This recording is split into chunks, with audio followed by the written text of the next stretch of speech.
Okay, let's jump right into a question I know every single person using AI has had. You're in the middle of a great chat, you're about to type something personal, and you pause. You think to yourself, wait a second, is it really okay to tell it this? Well, today we're going to completely erase that hesitation and replace it with confidence. This is not about being scared of AI. It's about being smart so you can use its full power completely worry-free. You know that little pause, that moment of doubt? That is a great instinct. That's not fear, that's your brain being smart. And the best part is, there's a really simple way to think about this whole thing that, once it clicks, makes every decision from here on out super easy. You're never going to get stuck on that question again.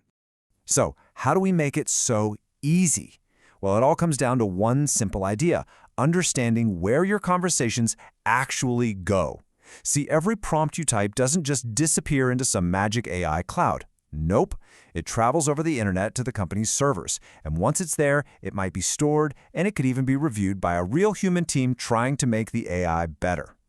And this right here, this is the golden rule. This is the one big idea you need to remember.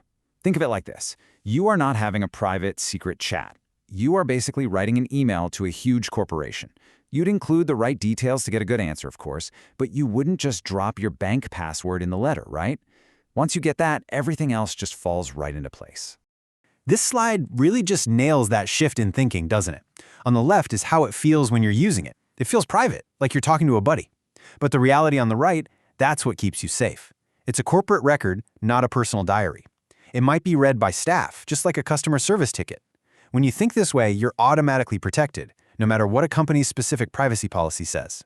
All right, so now that we have that core idea locked in, the whole letter to a company thing, let's get practical.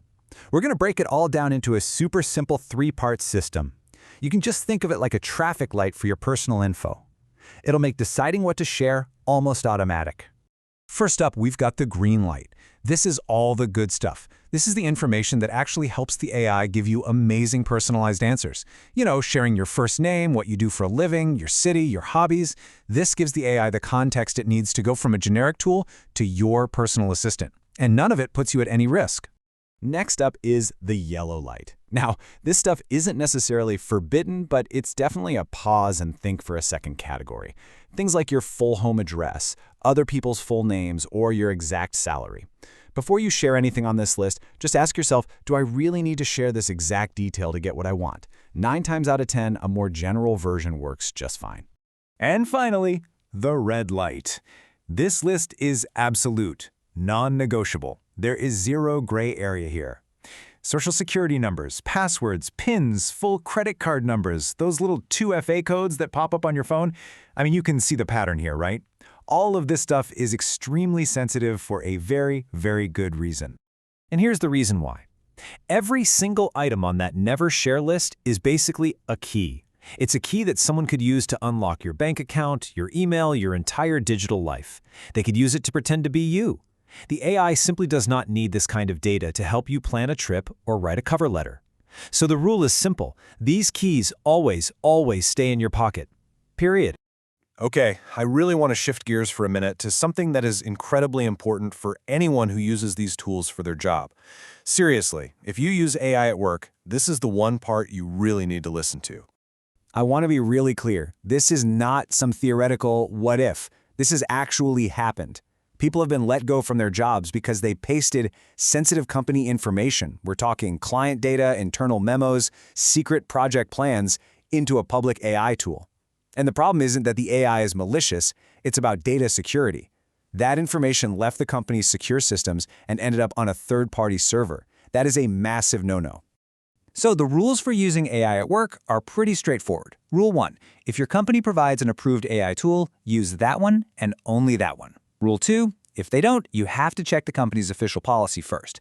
And Rule 3, the big one, never, ever paste confidential company info into a personal AI account. It's all about respecting the trust your employer has placed in you. So let's see what this looks like in the real world. This is a perfect example of how to do it right. The prompt on the left is fantastic. It is packed with useful personal context. But now look at what's missing on the right. There's no social insurance number, no specific hospital name, no kids' full names. This person gave the AI everything it needed to be super helpful without sharing a single piece of high-risk information. That, right there, is smart sharing.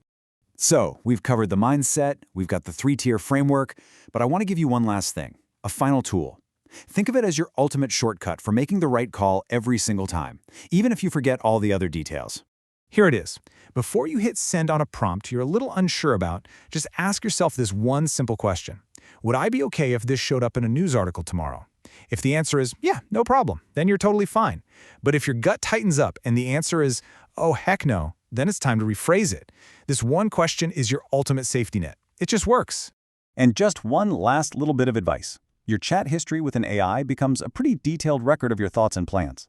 So you've got to protect that account just like you'd protect your main email. That means using a strong, unique password, and please turn on two-factor authentication. It's the digital deadbolt for this powerful new tool you're using.